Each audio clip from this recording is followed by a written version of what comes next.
evening. Please join me for the flag salute. I pledge allegiance to the flag of the United States of America and to the republic for which it stands, one nation, under God, indivisible, with liberty and justice for all. All right, this time I'd accept a motion for the consent agenda.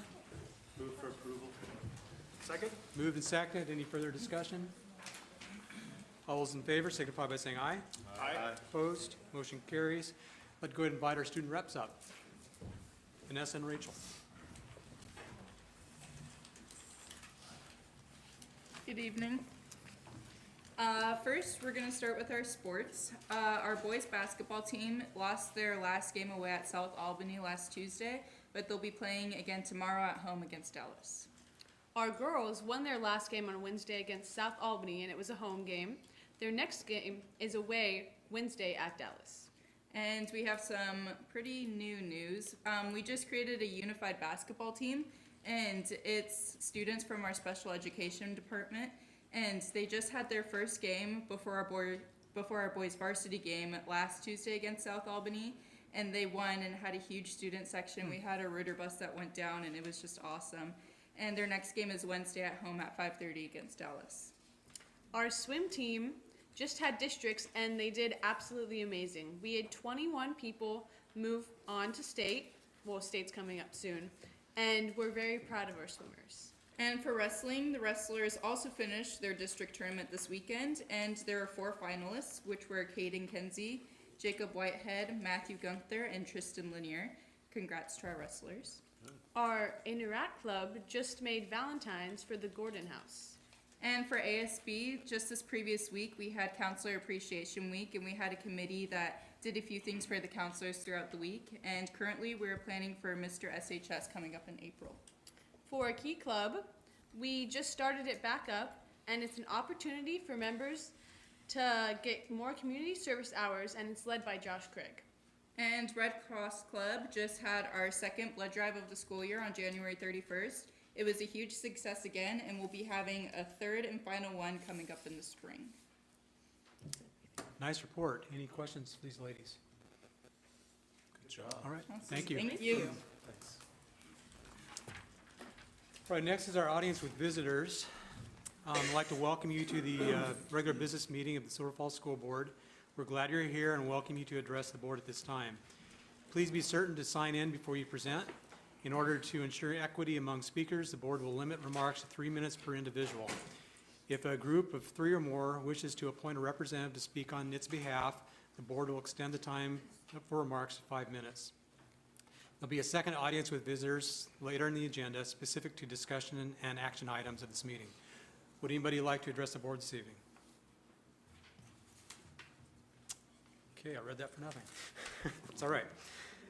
Go ahead and move on to discussion items. The first is proclamation of a resolution for classified employees appreciation week, marks 6 through 10. I'd like to go ahead and read that. Whereas the education of youth is essential to the future of our community, state, country, and world, and whereas classified employees are the backbone of our public education system, whereas classified employees work directly with students, teachers, administrators, parents, volunteers, business partners, and community members, and whereas classified employees support the smooth operation of offices, the safety and maintenance of buildings and property, healthy nutrition, and direct instruction of students, and whereas our community depends upon and trusts classified employees to serve students, and whereas classified employees with their diverse talents and true dedication nurture students throughout their school years. Now, therefore, be it resolved that the Silver Falls School District Board of Directors proclaims March 6 through 10, 2017 to be Classified Employee Appreciation Week. And be it further resolved that the Silver Falls School District Board of Directors strongly encourages all members of our community to join in this observance, recognizing the dedication and hard work of these individuals. This will be an action item later this evening. Any comments on that? I'm glad to see this. Classified employees we couldn't do what we do without it in the schools and everywhere. They keep things running. So thank you to all of you. All right, Andy, the 2017-2018 school year calendar. We have one in our packet and we have one in our stations here. Yeah, since your last meeting, when you reviewed a couple of the options, you asked that we do not consider the pre-Labor Day option, but so you still have the post-Labor Day option as the draft proposed, but since that meeting, actually we've received some input from both associations and also from the administrative team. And the administrators suggested, and I heard this from a couple of teachers as well, suggested that we actually adjust the end of first semester by 1 week. That makes first semester 89 days and second semester 85 days. And this comes for, is requested for a couple of reasons. One is that the first semester is oftentimes when we have our inclement weather, snow closure days. And so knowing that that if there are any snow closure days in December and January, that 89 would be reduced to, you know, by 2 or 3 or 4 or however many days it is, and it's less likely that you'll have some of those snow closure days in the second semester. So I think from that perspective, it really makes a lot of sense to be able to extend that to the week. We didn't see any risk with doing so. There are no contractual or employment issues with it. It just adjusts the semester for 1 week, which is really most significant, especially at the middle school and the high school, but I think across the district it just makes sense. Any comments or concerns on that? Okay. Okay, we have a couple of large packets to approve for, from the policy committee. So for second reading, we have sections A and B. We talked about this last time. I don't think there's any changes. Any changes to section A and B? Okay, I believe this will be an action item for our next meeting. Next is the sections C and D. You received that, I'm guessing, 2 or 3 weeks ago. Hope you all had a good chance to read that. Any questions or concerns on those? No questions or concerns, but once again, thank you, Wally and Ron, and Andy, and whoever else is on this committee for going through all these. That's a big task and something I wouldn't want to do. So thank you for doing Oh, that. thank you. And Denise, thank you for your nice summary of what's going on with all the policies. That makes it much easier to sort through them, so thank you. All right, we move on to administrator and staff reports. Andy, the high school graduation rates, 2009 to 16. Yeah, each of you received the packages this evening at your station, which contains multi-year data specific to the graduation rates at Silverton High School. And these graduation rates are often called 4-year and 5-year cohort rates. And I'll just very quickly differentiate those. The 4-year cohort rates is what I think would largely considered to be what we have traditionally, historically expected. The percentage of students who graduate from high school in 4 years, cohorts meaning those students who started in a particular year in this district, and even if they started in another district but landed here, that information is transferred here. So we track whether that cohort, that group, was able to graduate in 4 years. And then there's a second bit of information that's listed on the Department of Education website is tracked. It's called the 5-year cohort. It includes the 4-year cohort students in addition to those students who were eligible for graduation the following year. And I have one sheet to display that information. But if you take a look at the packet, and I put some on the back, by the way, for the people if they want to take a look at this information. And generally speaking, the information like this creates questions, and I think it answers a lot of questions. I believe it shares good news because there's a lot of good news to be had within this information. At the same time, I think it's just a very specific reminder about the fact that we still have work to do. Your vision statement is very clear, and that is that we have every intent of obtaining 100% graduation rate of our students at some point. I don't think that's an unreasonable goal. While it's lofty, it's not unreasonable. And if you take a look at the data, let me just highlight a few things here, and I can answer your questions, and we can also take a look at this information in the future if you like. But the first page is specific to all students, and it's the same data on the top and the bottom. I put it into 2 different formats for you because many times you can get different perspectives by seeing it in a different format. But we continue to have a strong showing, as you'll see with all of these, when you do just a simple basic comparison to a state average for graduation. But I also think that it's important that if you take a look from 2009 to 2016, that you consider not only the continued growth, but the sustained performance of our students. So as an example, over the last 2 years, well, we took a 1% drop from 90% to 89% approximately this year. It's 2 years in a row of our 4-year cohort of very strong performance of our high school seniors. Keep in mind as well that the requirements for Silverton High School are higher than the state requirement, and I think that's an important reminder for all of you as you take a look at this. On the next page, and by the way, the remaining pages are subgroups that the state categorizes, and I picked a handful of these that are some of our larger populations and also, I think, are of significance in our community. So if you take a look at the subgroup, Hispanic subgroup, you'll see again there's a strong showing there. There is a little bit more deviation in some of these figures you'll see on this and a couple of others, peaks and valleys, simply because sometimes the population varies from year to year, and when you have a smaller population, you have a little bit more tendency in some of these subgroups to have more peaks and valleys. But generally speaking, again, with our Hispanic population, we continue to see strong growth. Last year, as a reminder to all of you, surpassing our average as a high school, as a school district, hitting 92%. This year we're at about 82%. So it took a little bit of a drop, but if you look at it over time, we continue to show strong growth with our Hispanic population. I think the next one, which is our economically disadvantaged students, is another indicator of how we continue to meet the individual needs of students, taking into consideration a variety of factors.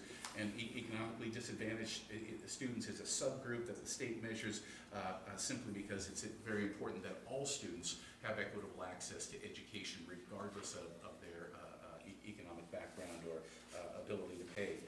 And so in this case, I think this is another strong and very telling piece where we have some sustained and strong performance of our students. We still have work to do. So if you take a look as an example, we're at 82% or so this year of our economically disadvantaged students. When you take a look at that over a 4-year period, that means we still have 18% of our students who we got a lot of work to do and drill down and really figure out what those needs are. If you take a look at the next page, the subgroup is titled by the Department of Education as Limited English Proficient. So if you consider that to be our ELL students or ELD students, you sometimes will hear those phrases used interchangeably.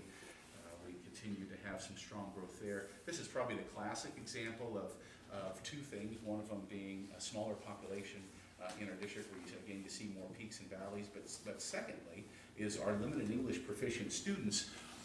By design, we are to help those students continue to grow and achieve to a point where they are no longer considered limited English proficient students, even not categorized as such. So when they get to a point of performance, they're actually withdrawn or removed from the program and not even counted as such at a point in time after they're finished with the program. So to see the kind of performance that we have with our limited English proficient students is really telling for me that we're meeting their needs and beyond. And then the last subgroup is special education, and I'm proud of all of these groups, but I really want to point out some great things happening in special education. If you think about the breadth of students that we have in special education and just the variety of supports and needs that all of our students have, and then you take a look at this for 4 years in a row, we've seen continued strong growth of our students as measured by graduation from high school over 4 years. Keep in mind that many of our special education students also qualify for sometimes multiple years post-high school support, even up to the age of 21, depending upon their needs and their individualized education plan. So we see this kind of performance with our 4-year cohort continues to make me very proud and pleased at the performance and the efforts of our staff members to get our students there. And then the last group, last two groups, actually the first one is migrant, our students who are defined by a very specific definition as migrant students, but again, a very small population. I remember sharing this with you in 2013, that year our migrant students graduating from high school. There were about eight or 10 of them, I think. 100% of them graduated from high school on time. That was a real proud moment. And again, we've had more peaks and valleys because that's a very, very small group, but you continue to see that they are performing very, very well. And then the last group, which is a brand new subgroup that the state is tracking this year, and the subgroup is CTE students, or any students who's been involved with essentially one or more classes of CTE. There's another one called or titled CTE concentration. So it's students who have multiple years of CTE classes. And interestingly enough, that figure is actually a little bit higher than this one. But it's just an interesting observation to make that based upon the one-year results anyway, snapshot, that our CTE students, again, are performing higher than the state average. Every one of these measures are higher than the state average, but at 90%, so at or even in some cases above our high school average performance. So that's really very good news as well. And then the last page is what I shared with you just a moment ago. A total of all students are 5-year cohort students, which again continue to show strong performance. And if you take a look at the last piece of data, 2016, our students jumped up to 92%. So when you consider all that we do for our students over a 5-year period, 92% of our students are achieving the very difficult task of a diploma from Silverton High School. So we still have work to do with that gap of 8%, there's no question about it. But when I think of how well we're doing compared to the state average, compared to similar sized schools and district, compared to our neighbors in many ways, we continue to be one of the best and highest performing school districts in the entire Willamette Valley, and it's something to be very, very proud of. So here's some information to share with you. We can surely answer any questions that you have. This is your 30,000-foot view of our performance in our school district, because our principals and our teachers do a great job of digging down to the nitty-gritty, way deep into the weeds with individual needs of each student. But when you take a look at this from this global perspective, there's a lot of good information here. This is really good. It's probably 2 or 3 years ago, we put a real focus on this, and it seems to really be making a difference. So, nice job to everybody. Yeah.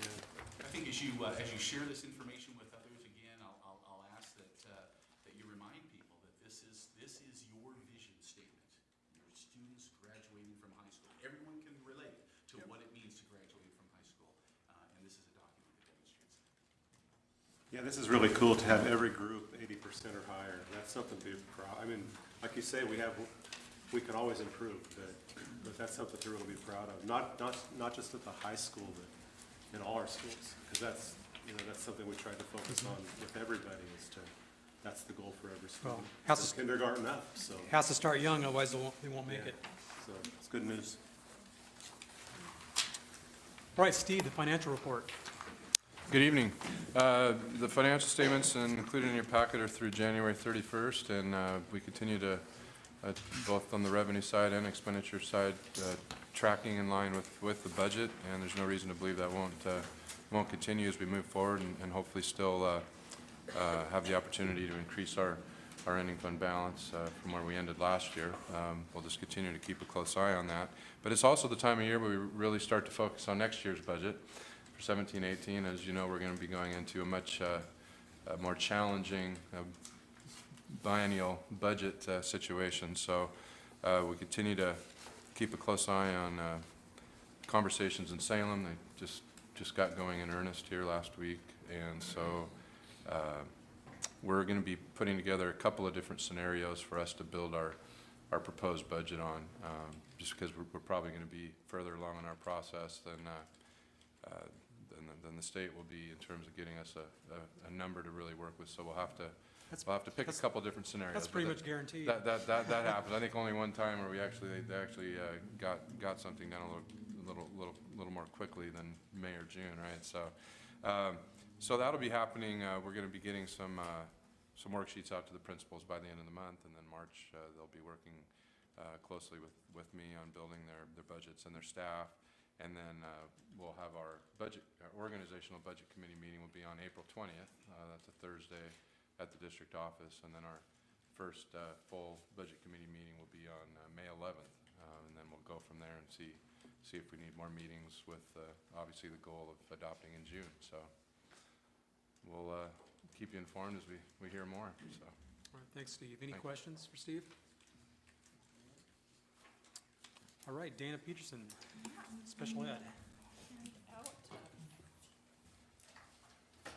So this is a newsletter that I send electronically to all special ed staff and administrators, but this is specifically for PD. So the format looks the same, but the material is a little bit different. I'll just go over a few, like, wow, look for your scrapbook. Thank you. I'll just take one.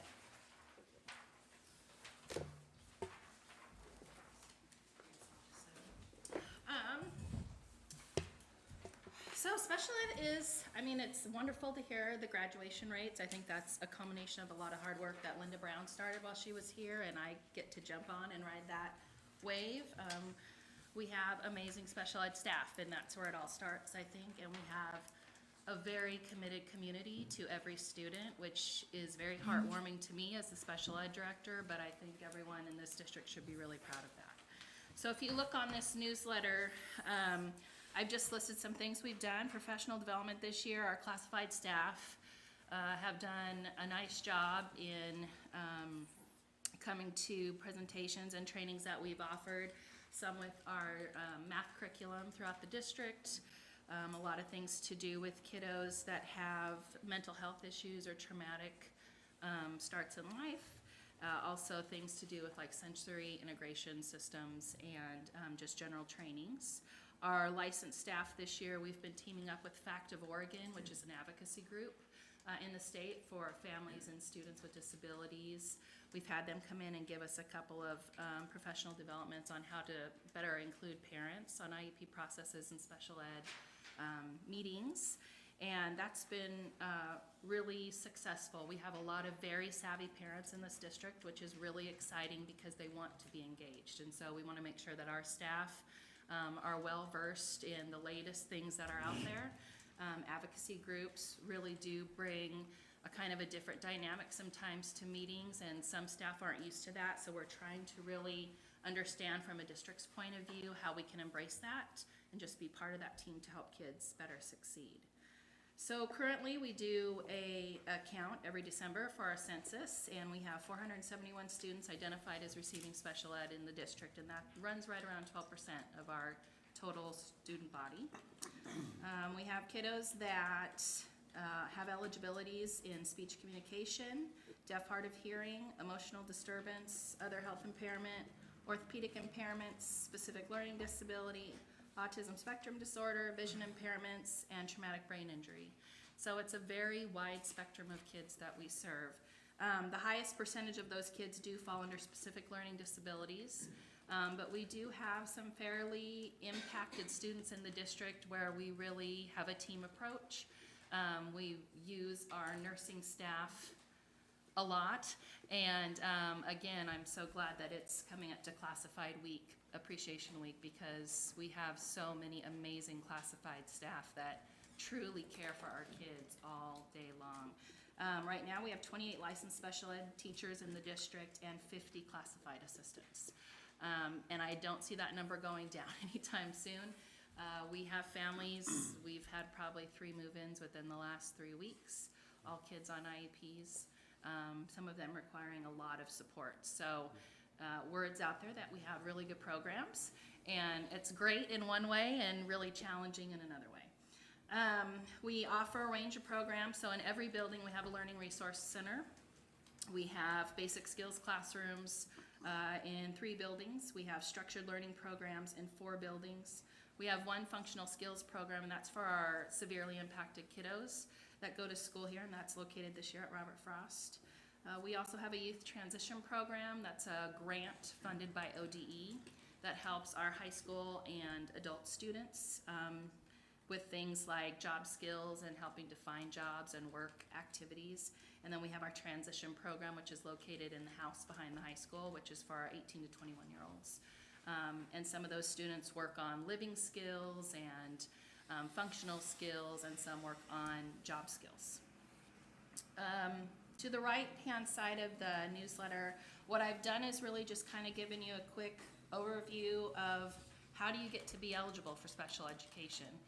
And what I really like about this district and the team that works here in our department is that we really do look at every kid as an individual. By law, we have 60 school days to find a kid eligible, but there's a huge process before we even hit those 60 school days. And I know in some buildings and for some staff it can be really frustrating, only because some kiddos show a lot of things that are hard to help or support at school, especially behavior or traumatic situations that they bring with them to school. So we're really trying to beef up our own education on how to help those children, and we're reaching out to county and state mental health providers and counselors to see what more we can do for them so they can be successful at school. And it is just everywhere. Every district is dealing with this. It's kind of the new epidemic, basically. So we're all trying to figure this out together. OD has started a special task force just for conversations between Oregon Health Authority and school districts. So at least I feel good about the state's understanding how important it is. Every district is really asking for help, and how can we support these kids when there's so many of them. Towards the bottom of your page there where it says successes, I've listed a few things that the department's done this year. We've been really lucky. We've had we just have great employees. And they've been recognized. We've had one of our SNAs out at Butte Creek was the classified employee of the year this year, which was fabulous. Again, we've been able to purchase some needed technology in our classrooms for our special ed classrooms. And one of the most exciting things for me currently is right now we're able to serve all of our special ed students within our district. So sometimes every district might have a student where we just don't have the facilities or skills to help that student in district. And there are other facilities throughout the county that could take a child, like for example in a specific behavior program, where maybe they really do a full day program including some types of therapies. Currently we have all of our kids up that go here, are registered here in programs, and we are keeping them in the school district, which is really important. I know families, we want them to make sure that they are connected to our community, and so that's a big goal of ours, is to keep all of our kids in district. Towards the top of that newsletter it says current and future special ed issues, and that's really where we're going. The first one is we are experiencing a lot of students that have trauma and mental health issues. That's just what we're seeing coming in the door, from 5-year-olds, to 18-year-olds. We've seen increase in special ed students in every building. So before, whereas maybe in some of our smaller K-8s we only served 1 or 2 kids, those numbers have gone up, and some of those disabilities are much more impactful than what we've seen before. So we're really trying to make sure that we have enough supports out at our K-8 buildings, so those teachers and staff and students are supported. We are seeing an increased number of students lacking in self-management and emotional regulation skills. And it's hard. I think one of the scenarios is particularly for maybe at Mark Twain Elementary, where we have just younger grades in general, K1, 2. It's hard when you get kiddos in there that maybe haven't had an educational experience before. They aren't practiced in working with their peers or sitting for long periods of time, and so we're just trying to support teaching those skills, which is something that some of our behavior specialists can do. And then we are also seeing just district-wide an increased number of students with chronic and acute medical needs. And we do keep our almost 3 full-time nurses hopping all day long. So we're busy, but I can tell you that our department loves it. We absolutely love working in this district. And I think, again, the biggest thing we love about it is that it's big enough that we know there's supports, and we have internal supports to help our teams, but it's small enough that we can treat every student as an individual and really be creative with their education programs and staff to customize their plan so we can get them in that 4- and 5-year cohort to graduate. Do you guys have any questions? Don't have a question, but comment. You have a tough job, and I really appreciate what you and your staff do. Thank you. It's not a job I'd want to do. So I'm glad you're passionate about it, Yeah. and you have people that are passionate in your staff. Thank you. Great. Dana, you mentioned the increase in behaviors, and is that kids coming into the special ed that are already in the special ed program or coming in, or just kind of It's the both. general population? It's both. We've had quite a few move-in students when kids move into the district already on IEPs. A lot of those do fall in the category under other health impaired or emotional disturbance. But we do see kiddos as young as kindergartners, and we start to track those behaviors to see if they're I gonna see. need those additional supports. So, You're just seeing more coming in even We before are. you have them identified as Yes. qualifying for services. just more need out there. Yeah. Okay. All right, thank you. All right, thank you. All right, Justin Llewellyn, Silverton High School.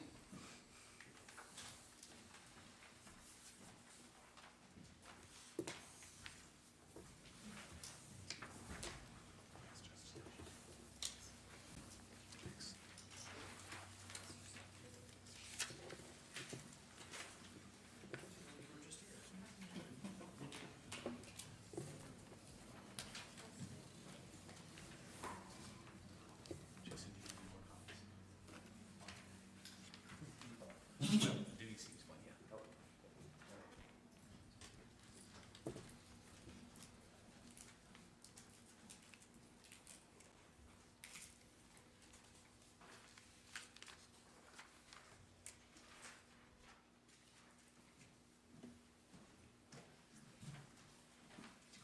Sorry about that. Thanks. Okay, good evening. Evening. What I wanted to start off with was similar information to what Andy presented, but it's this off-the-state report card, and it is attached to that. You've probably accessed that before, but I wanted to just focus in certain areas. Andy hit on all the graduation information, which part of that's included in here as well. But this just gives you more of a longitudinal look.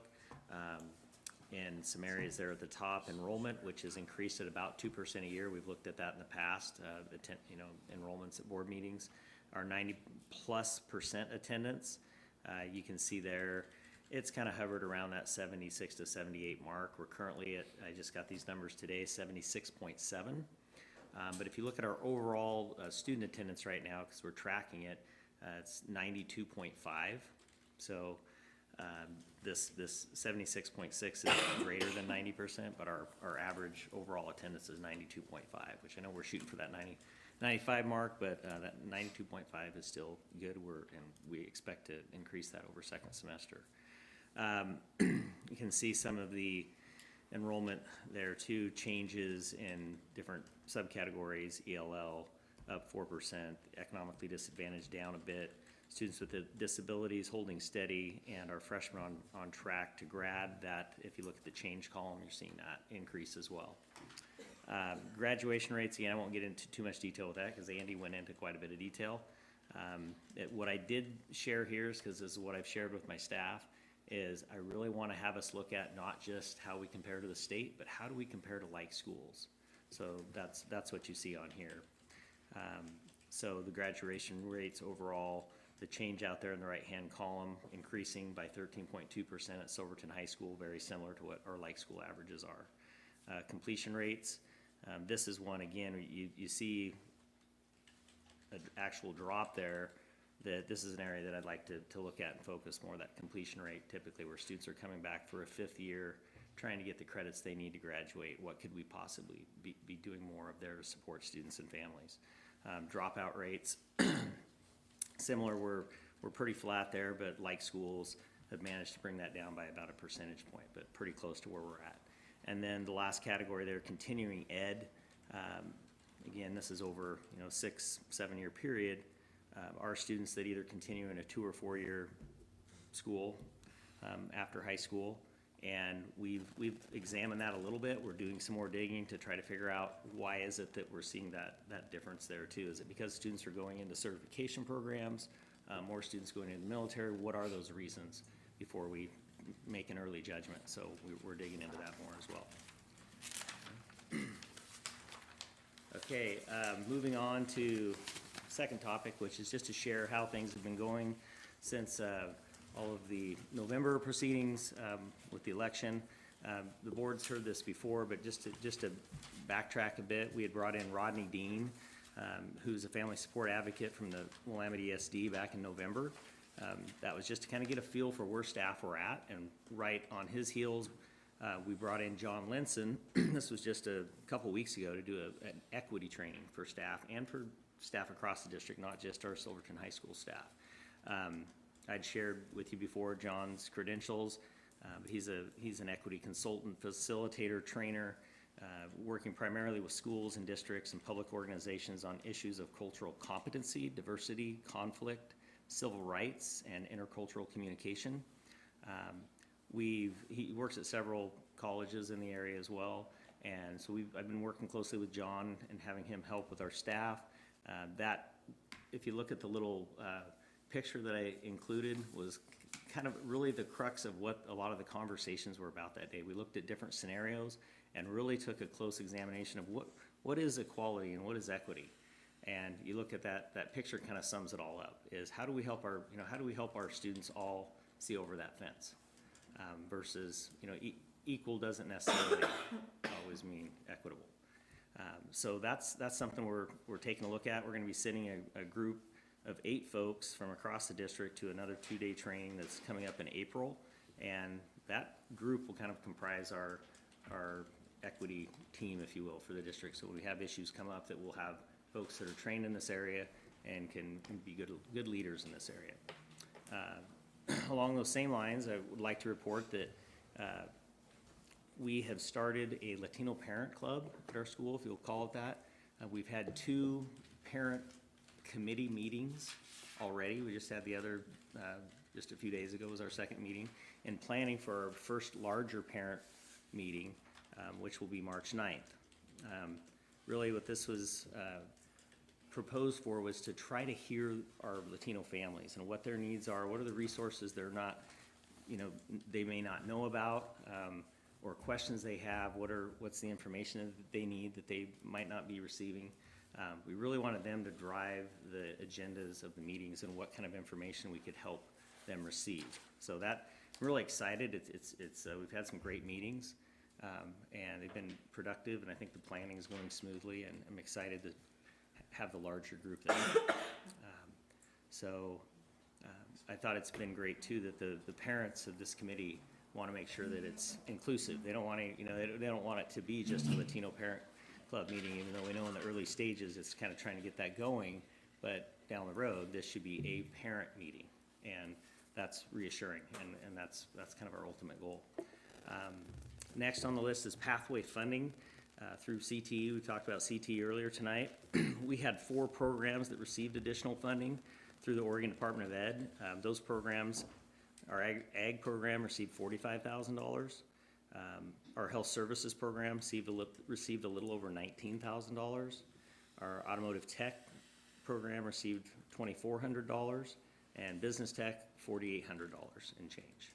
So again, these are based on numbers of credits that students earn in those programs, and in order to be eligible, the CTE programs of study must have provided at least 3 unduplicated credits to those students. And so that's tracked, and then that money comes back to those programs. Not to supplant, but when they get that money back into the programs, it's to increase the program. Like, you can't buy the same piece of equipment, but you can buy something that's quite a lot better than what you had before, for example. Our students gave a good report earlier on jumping into co-curricular sports activities and clubs. So some of this will be a little bit of a repeat, but add in some gaps too. Our boys basketball, yes, they're sitting right in the middle right now on the home stretch. The girls are tied for the league lead and are ranked 3rd in state, in a great position postseason. They talked about our unified team that won down in South Albany 31-17, and our next game's coming up on the 17th and the 22nd. Swim, just to go a little deeper into that, over 80 kids on the swim team this year. I was down watching them this weekend as well with wrestling. Both boys and girls finished second. taking 29 swimmers up to Mount Hood Community College. And this was the part that amazed me. Out of 64 individual events that they swam in, 62 of them had personal bests during the district tournament. Man. So that really, yeah. And the boys 200 medley were district champions. Jason Orr, Ross McKinnon, Jaden Davis, and Blake Dorfler. And Lucky Rogers, I think, is just doing a great job with the kids. I mean, they seem so positive and upbeat. So that's great. The wrestling, as they shared, they were 6th in the district with 4 finalists and 2 champions and 5 going on to the state tournament in 2 weeks. Along the athletic side too, we have a new website that's gonna get pushed out. It's on the silvertonfoxes.com, but through this, you'll have to go in and people have to create an account, but then you can receive real-time alerts for SHS athletics. So look for that coming out soon too. Some areas we might not hear too much about in the news, robotics. Our robotics team is brand new this year. Patricia Hooker, one of our science teachers, is running that program. We've got about 15, 16 kids that are involved in that. They've already qualified for the state competition. Their next competition's in Dallas on the 18th, and then at North Marion on the 25th. Speech and debate. So we had a state qualifier, the state qualifier, is March 11th at Blanchette Catholic. The national qualifying tournament will be March 23rd through the 25th at Clackamas Community College. I've went to see these kids compete over at Willamette. It's amazing too, but they're doing a great job, and Katie Kantrowicz is doing a fabulous job with the kids. Drama, Inherit the Win opens Thursday, February 16th, so just a couple days away, and will run through February 18th, 23rd, and 25th showings. Music and band. Ethan Buddy attended the All-State Honor Band in Eugene, and we had a band concert, and I'm kind of going in chronological order. We had a band concert on the 18th, one that was kind of had to be pushed out because of all the bad weather, but it was well attended. All Northwest this week is in Bellevue. Ethan Buddy is going up there again, along with Mara Christensen. A side note, Mara returned from New York, where she auditioned with Janet Arms, a principal flute professor for the prestigious Hart School of Music. Mara was offered acceptance into the music program immediately after her audition. She hasn't committed to any schools yet, but her future in music looks like it's going to be a great success.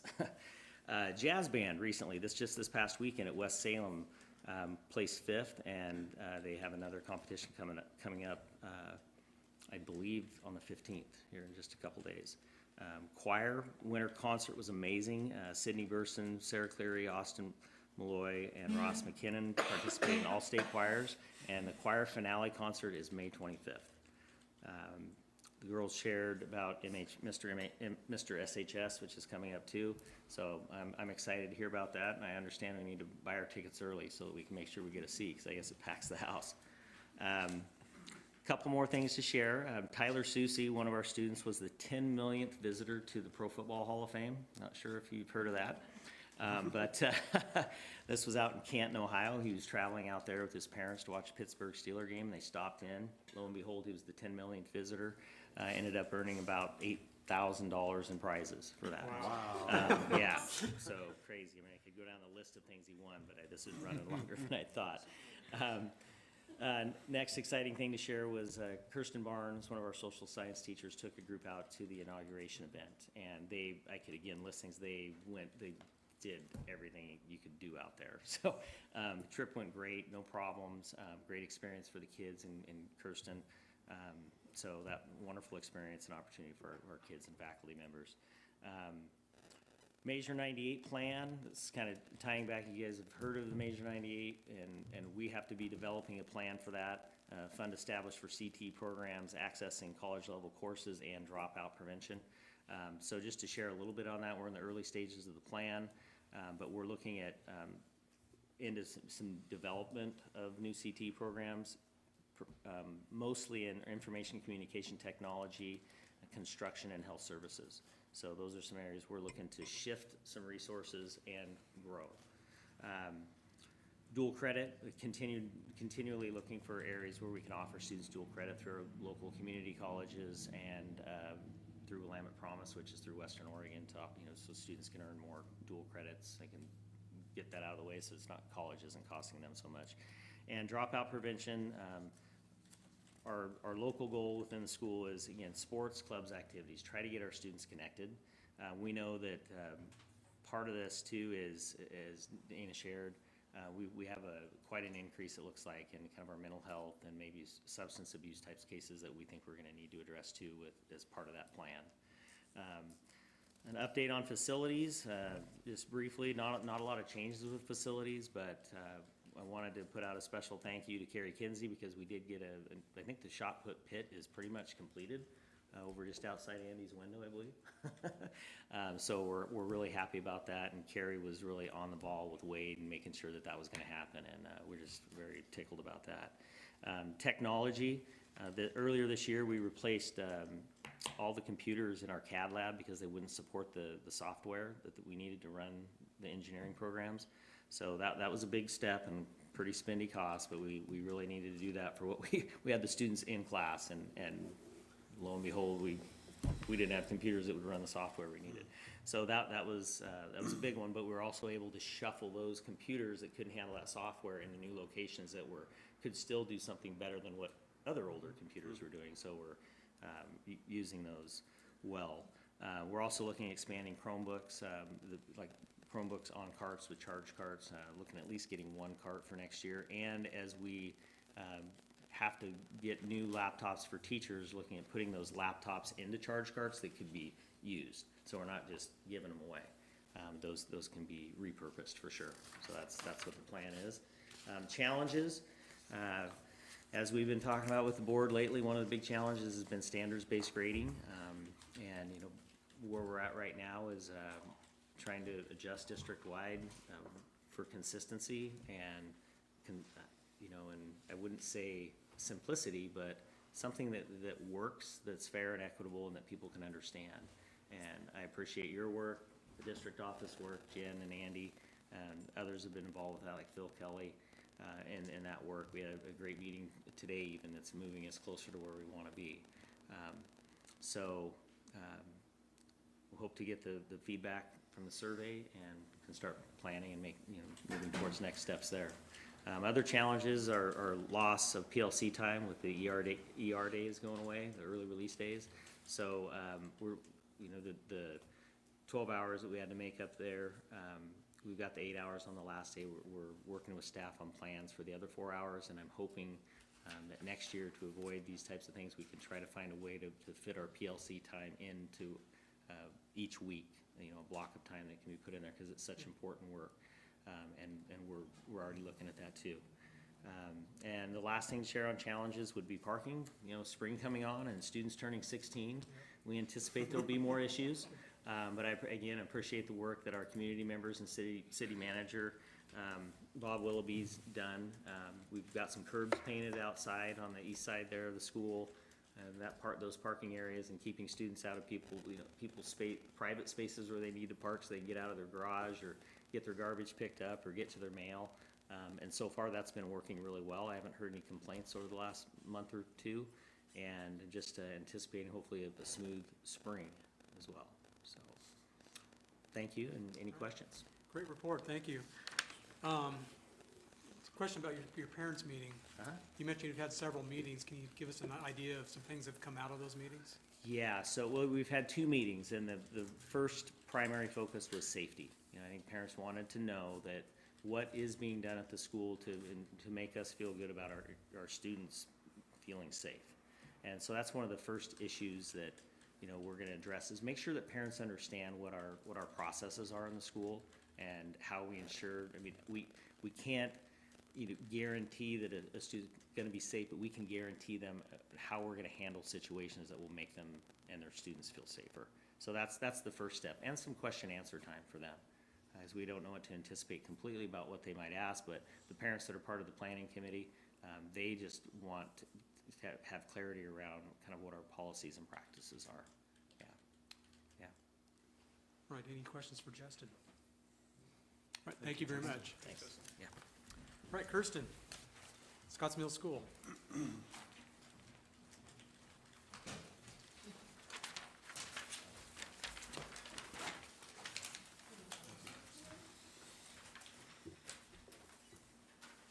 guys have to color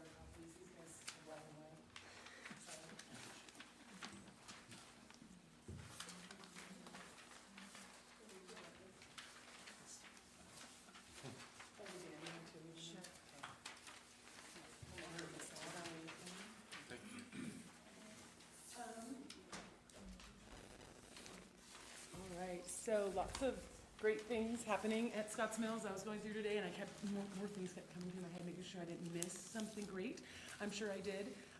So lots of great things. Battle of the Books is going strong. The district competitions, I think next week, the 21st. At the high school, we have 11 3rd through 5th graders and 6th through 8th graders participating in the battle. Our teachers are doing a great job having fun. They all have their matching shirts they wore today and stuff, so they're very proud of their, I think our 3rd through 5th grade team's called the Book Nerds, which they're taking a lot of pride in, so we're going with it. We also have our robotics and Lego robotics. So last year we decided to quit competing with robotics and just do a robotics club because a lot of the kids weren't able to participate in the competitions, and it was just, they didn't have the parent help that we needed. So Skip Blamer does a great job. He's a grandparent volunteer. 13 students in grades 5 through 8 participating in robotics. They're wanting to go back to competition, but we're just taking a few years away from the competition. And then Courtney Good, one of our parents, does a Lego robotics for the 1st through 4th graders. So she has 26 1st through 4th graders that she does Lego robotics with. And I asked her, what did, the That'd be a first challenge. meeting, yeah, what do you do? And they do like a chemistry thing, and they build like something out of robotics, and then they do a chemistry experience. So she connects science into it, and they blew up plastic bags with baking soda and vinegar or whatever. And I was like, oh, I'm not putting that in writing. But they had a good time. They had a good time with it. The kids love it. That's And great. she does a great job. And a lot of, 26 1st through 4th graders. And she has a parent helper too as well. So our gym, if you haven't seen it, I encourage you to come check it out. It looks awesome. After the seismic upgrade, we got a new paint job. Was that Christmas? Was that Christmas break? Christmas break, they came and repainted the floors. So it looks really great in there. So I definitely encourage you to check it out. There's some, I think, working on some doors getting fixed and whatnot, but the gym looks great. Kind of old news, but we had a Veterans Day assembly this year, and we invited community members, both family and friends and community members in Scotts Mills, to come and be recognized on the Thursday before Veterans Day. And we had about 23 veterans come, and a lot of them wore their uniform, which was really neat. It was neat because the kids came and they had their picture with their parent or their grandparent or their neighbor, whoever was dressed up. And they did speeches, they sang songs, and gave them thank you cards and whatnot. So it was definitely going to be a new tradition that we continue at Scotts Mills. Mrs. Andrus, our 3rd and 4th grade teacher, is doing a Great Kindness Challenge in the month of February. And so she had kind of been hearing stuff about kids not, cutting in line and doing this and doing that. And so she started a kindness challenge. And you can see the photos I have there in the top corner. There's a picture of the kindness challenge. So that's in the classroom. And every day, every morning, they turn over a card and it has a challenge for the class of the day. And so there's been one day it was writing thank you notes to our custodian. One day it was writing thank you notes to me, picking up garbage, saying good morning to someone new. As the picture there of them on the floor in the hallway was, they were decorating the sidewalks through the building. So it was cute little sayings, have a good day, welcome to 1st grade, like just really neat things. It was really neat. It's really neat to see every day, and we are going to make it a school-wide kindness challenge next year in February. We decided to make it a school-wide thing because everybody's really interested in it. And then we also did as you can see the picture in the middle there, it looks like the teacher and with a plate on her back. She does have a paper plate on her back. As part of the Wellness Wednesday activities, all the students met in the gym, and Helen Plov, our PE teacher, did an activity where everybody had a plate, and then you had to go around and write good things about that person. So staff and students all participated, and then in the classroom still, kids have the plates like hanging on their desk or up on the wall and whatnot. So it was just a really good thing, working on kindness. So it's been fun to watch. We also had our first annual science night as part of a senior project for a student at the high school, and then Clarissa Bay and Lisa Garrett worked endlessly to help make it happen, collaborating to plan the evening. But it was a science night for our K-4 students and families, and I think we had over 60 kids of ours come, and then they brought their little younger siblings, parents, grandparents came, and there was about, I think, 10 stations that they would go to, like doing their fingerprints, putting a skeleton together, phases of the moon. There was a reading corner, they can read about science, and they participated in a science night. So I told Clarissa and Lisa that that's gonna have to continue. It's our first annual, so we'll have to have more to come, because that was a really neat event, and there's some photos there you can see of the group at the bottom are the kids that participated as high school helpers who actually went to Scotts Mills. So when Mrs. Bay asked who wanted to volunteer, Scotts Mills kids were the ones who wanted to come back, and so that was really neat for the teachers to see former students, and then the former students to see the younger students. It was just a really neat thing, one of the many benefits of the K-8 setting. This spring, we've got 3rd and 4th grade doing swimming lessons again, so the Kiwanis sponsors that, and we bring our 3rd and 4th grade students down to the pool here to do swimming lessons. They do every Friday for, I think it's 5 or 6 weeks, they do swimming lessons. And so we did that last year. It was very well received. The kids loved it, the parents loved it. So that's coming up. And the city of Scotts Mills, I think they received a grant, I'm not exactly sure, but they called and asked if we wanted some more street lights in front of our building, because it's very dark. If you're there in the evening, it's pretty dark. And so they're gonna be doing that this spring, so we're really excited about that. Some more lighting, yeah, because, and then, so we're continuing with PBIS, the Positive Behavior Systems. We have a Student of the Month assembly, that's new this year. We started in October, it was kind of slow getting going, and we had students recognized for a great start. November, December, we combined, the topic was respect, and then we have our assembly coming up, and its focus is responsibility, so teachers nominate students to get that Student of the Month award, and our goal is that each student gets a chance this year to be recognized, so for different things, so it's just a chance for students to get some positive recognition. Our conflict managers, we started last year, and so we've got that up and running this year. Our 7th and 8th grade students go to the K-4 recess and act as conflict managers. They wear old Scotts Mills jerseys and walk around with little clipboards, and they help problem solve and play games with the kids, and, depend on who's out for wall ball or who's in for, who did something against the rules and whatnot. So it's really neat. It decreases the number of incidences at recess because they talk to the older kids and they sort of mentor them through it, and then they respond differently to their peers, and see those kids as mentors. And the bigger kids love it because they're seen as heroes, and the little kids love having them.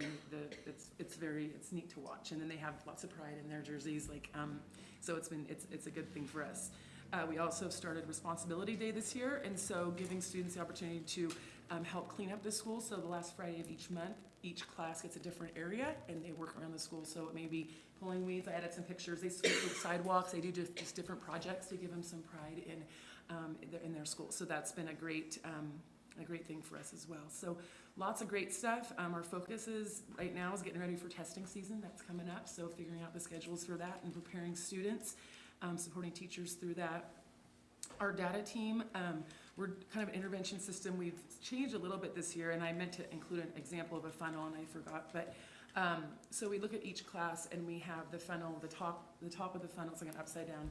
Top of the funnel is students that are on or above grade level, and then we look at grade as it goes down, students who are almost meeting, students not on grade level, and students in process of possibly going into the special ed.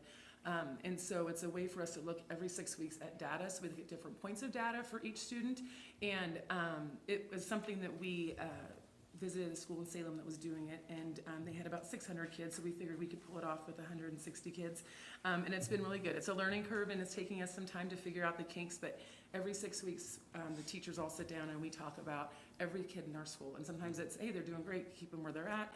Some kids would need extra support, so how can we support them more? But it's been really neat to be able to really dial down on the data and how we can help those students. And so that's been a great thing for us. I have this really great brochure that I had help creating from Mr. Helms at the high school, and I printed the draft, not the real one, so I'll get you the real one. But it's just we call it Excellent in Growth for Scotts Mills, talks about our enrollment, our numbers in free and reduced lunch, testing data, and lots of great stuff, but it's the wrong one, so let me get you the correct one before I make it public. And I will get that to you, but really trying to look at data and what we're doing and how to continue the good work that's happening at Scotts Mills. And then the KPI grant, it's the Kindergarten Readiness Partnership and Innovation Grant that we received from Marion Polk Early Learning Hub. So those classes are called Ready for K, and they're classes for parents to help them prepare their kids for Ready for Kindergarten. And so we have 3 classes, one in March, one in April, and one in May, where our incoming kinders will come in. They get kind of an organized daycare with our kindergarten teachers provide, so they get to meet their kindergarten teachers. And then there's a person from the Early Learning Hub that comes and does a parent class for the parents to teach them different skills to how to help support their kids get ready for kindergarten. They get these great big binders with books and games and different resources to help their kids, so when they come in, they're ready for kindergarten. And so we're really excited about that. So that starts in March. And then one of the goals that we're working on as a school is increasing our numbers, starting with kindergarten, so we can continue to grow, increase our enrollment.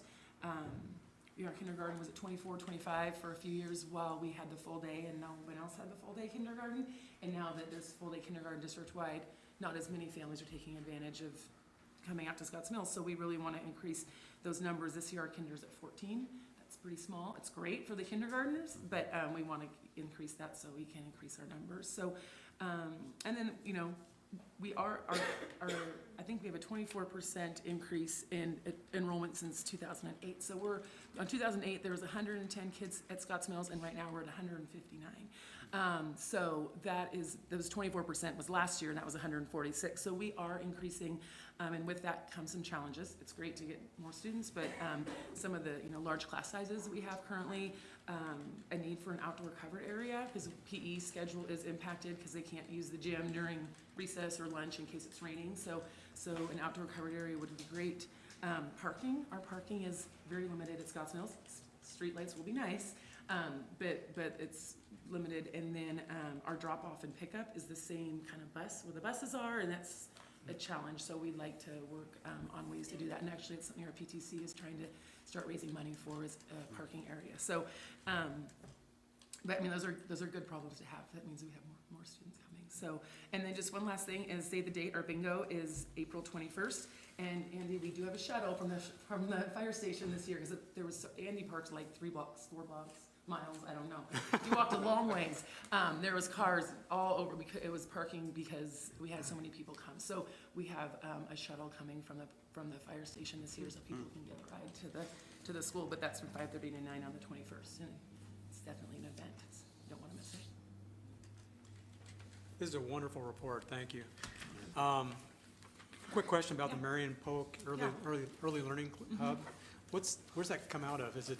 You know what? I truly First don't I've know. heard of it. Last year, Linda Myers called me and said, so we have a grant from the Early Learning Hub, and they just take our data, and it wasn't something we applied for. It's based on the kindergarten, the state kindergarten assessment that measures readiness for kindergarten. And from that information, they can target areas that could use a boost in kindergarten readiness. Does it come out of Department of Ed, or does it? Yes, Okay. All right. And I would guess that Scotts Mills qualify for that because they don't have preschools, right, Yeah. in their community. Yeah, we have not, we don't have preschools in the community. That was one of the things in our assessment, but I don't know who the hub is. They provide lots of resources and Yeah. support, so we like them. They're good people. Any other questions? Awesome. Again, really nice report, Thank thank you. I'll send you the real data when I get it. Okay, any board reports this evening? And I don't believe we've had any further correspondence. I'd like to open it up with a second audience with visitors. Would anybody like to address the board yet this evening? Okay, we've got some action items. Oh, we do have one. Really quick, just very quickly. Thank you. I'm not going to take a lot of your time. I do have several questions about several topics that were talked about tonight. Would it just be easier to email all of you and ask those questions, those follow-up questions? Because we'll be here for another half an hour for sure if I ask all my questions. That would be easiest. Would that be okay? Yeah. Okay, I'll go ahead and email everybody all my questions. I just wanted to see what the best way would be. Make sure Andy's on that. 'cause I he'll will be the make point sure person. Andy's on that, and Dandy, and all 7 board members. Okay. Okay, Thank thank you. you very much. Could you please state your name? Oh, thank you. I'm Shelley Nealon. Sorry, Denise. Excuse me. And Shelley, did you sign the sign sheet? I've already I signed in back there. Do I need to sign here as well? Yeah, okay. Okay, thanks. Okay, move on to action items. First one is to approve the financial audit report for fiscal year ending June 30th, 2016. Do we have a motion? Move for approval. Moved, is there a second? Second. Moved and seconded, any further discussion? All in favor, signify by saying aye. Aye. Opposed?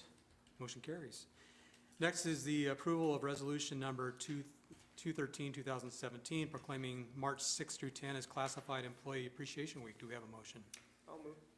Moved, is there a second? Seconded. Moved and seconded, any further discussion? All in favor, signify by saying aye. Aye.